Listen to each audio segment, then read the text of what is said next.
Mr. Vice President, is the United States now at war with Iran? No, Kristen, we're not at war with Iran. We're at war with Iran's nuclear program. The president's been very clear, Kristen. We have no interest in a protracted conflict. We have no interest in boots on the ground. I don't like the regime, but we're not into the regime change business here. We're into the safety and security of the United States business. We are not pursuing regime change. We're not trying to put any troops on the ground into Iran. We are trying to eliminate their nuclear weapons program. No, I don't think I see boots on the ground in our future, but I do see Israel not stopping. Some important distinctions being made yesterday by members of the Trump administration and Republicans in the U.S. Senate, saying that there's no interest in regime change or putting boots on the ground in Iran. But President Trump isn't ruling out one of those possibilities. We're going to have his latest comments in just a minute. Meanwhile, Iran is promising to retaliate for Saturday's strikes. We'll look into what possible options they have. It is a terribly shattered government right now. Plus, Democrats and at least one Republican lawmaker are calling the action in Iran unconstitutional. The question is, what can they actually do about it? The answer is about the same thing that members of Congress have been able to do since, well, the end of World War II. Good morning and welcome to Morning Joe. It's Monday, June 23rd. With us, we have co-host of our fourth hour, contributing writer at The Atlantic, Jonathan Lemire, and U.S. special correspondent for BBC News, Katty Kay. Jonathan, I know you have reporting from the White House, as do I. We sharing notes yesterday. It does seem that what we heard on the shows yesterday from members of the administration are what the president is thinking directly, which is this is a one-off. He wanted to seriously degrade Iran's nuclear program and viewing this more of a Soleimani-type act, a one and done, unless, of course, American troops are attacked by Iran. Right, and certainly the enemy gets a say here, and that's the old cliche, and Iran will have a vote as to the future of this war. But that is correct. From what I've been told from White House officials, that this is a decision, a historic decision, that President Trump reached in recent days. Then we had a bit of a feint, a bit of a misdirection, where he said, well, we're going to wait 2 weeks, his verbal crutch there, before making a decision to actually strike these sites in Iran, when really he had already given the go order. Now, he didn't, as always, these things can change at the last minute. It didn't become official until minutes before the strikes were launched over the weekend.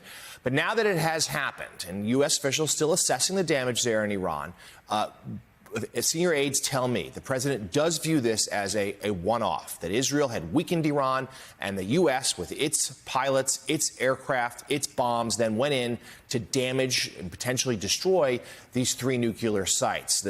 Trump has now telegraphed that will be it, that the U.S. does not look to escalate further, don't want boots on the ground, aren't looking to keep hitting them. The wild card being, of course, if Iran were to strike back, we would almost certainly retaliate. Now, Israel's a different matter. We'll see where they go from here. But, Joe, they feel like this was a moment the president made a calculation. The U.S. wanted to step in. Certainly does violate his pledge for no larger wars, but he hopes this can be contained. He hopes this will be it for U.S. involvement, at least for now. Well, obviously, growing concerns by the day before the attacks that Iran was speeding toward the possibility of moving toward a nuclear weapon.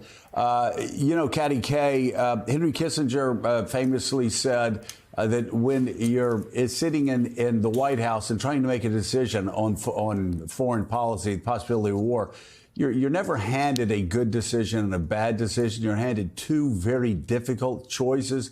And the president made that choice. And then, as Jonathan said, he did a bit of a head fake talking about 2 weeks to buy a little bit of operational security while those B-2s sped toward Iran.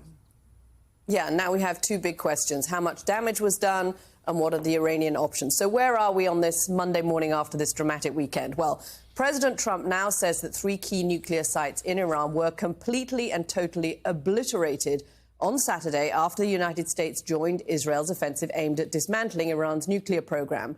The American strikes involved more than 125 military aircraft, including 7 B-2 bombers, in a mission dubbed Operation Midnight Hammer. The aircraft dropped a series of 30,000-pound bunker-busting bombs, the most powerful non-nuclear weapons in the U.S. arsenal.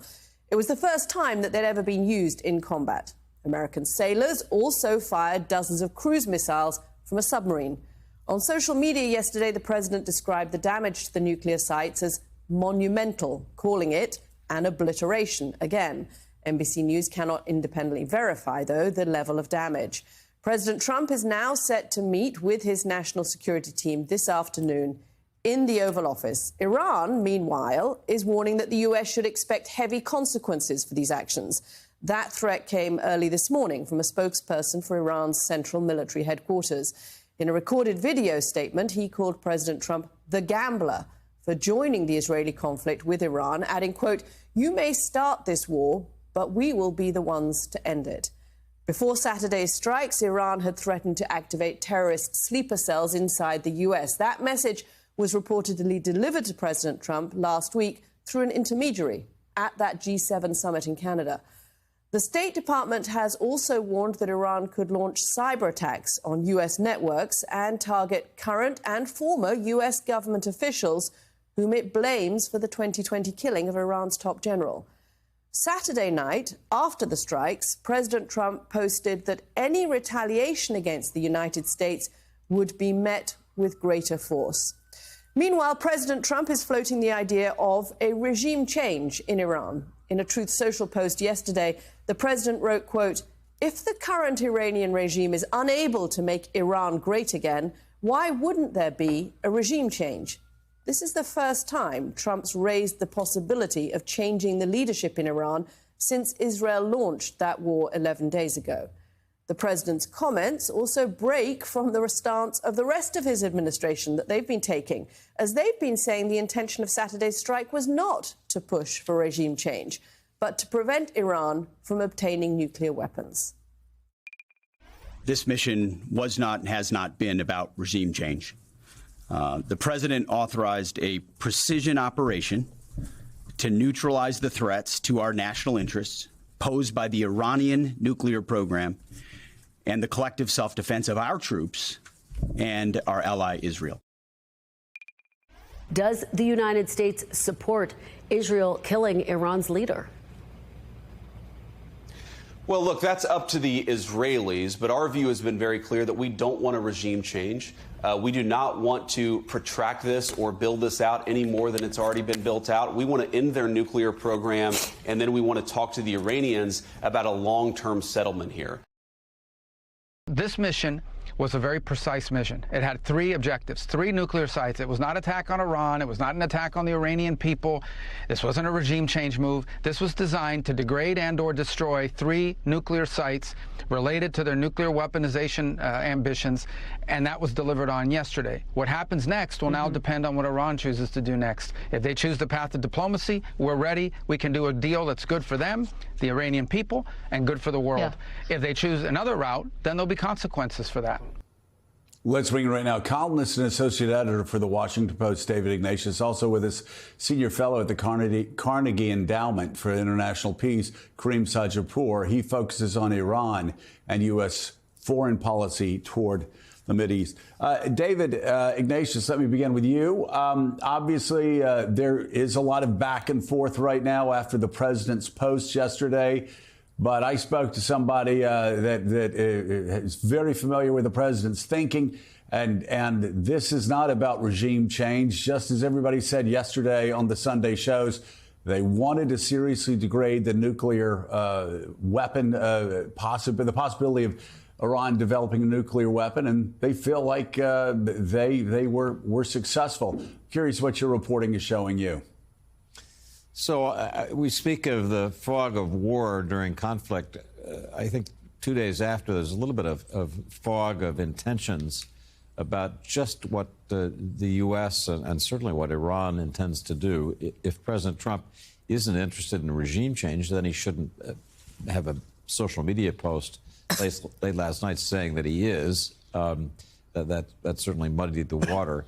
I think the hope had been after the decisive and I have to say well-planned strike by the 7 B-2s and their huge munitions, that they might be able to enter a discussion with Iran about ending the war, in effect dictate a surrender. The talk that came from Vice President J.D. Vance about the eagerness to negotiate, I think, reflected the administration's hope that we could now move into the peace negotiation phase. Trump, from the beginning of this crisis back in February or so, has been thinking about a negotiated way out. That way out doesn't seem so obvious today. The Iranians have reacted, as you'd expect, angrily, beginning to suggest their options, promising retaliation. The reaction of the international community, similarly, has been pretty sharp. And there's some big questions that I hope we'll talk about this morning, like, for example, where is the 400 kilograms of highly enriched to 60% uranium that Iran had been keeping in a stockpile? There are reports that that stockpile was moved before the bombing. It was supposed to be in Isfahan, one of the 3 nuclear sites the U.S. hit. Where is it now? It's important to know that, because that could be used as the fuel for some kind of follow-on weapon in coming months, years. So that's just one example of, as I said, the fog that exists 2 days after the action about what are the continuing consequences. Has the U.S. obliterated the program or not?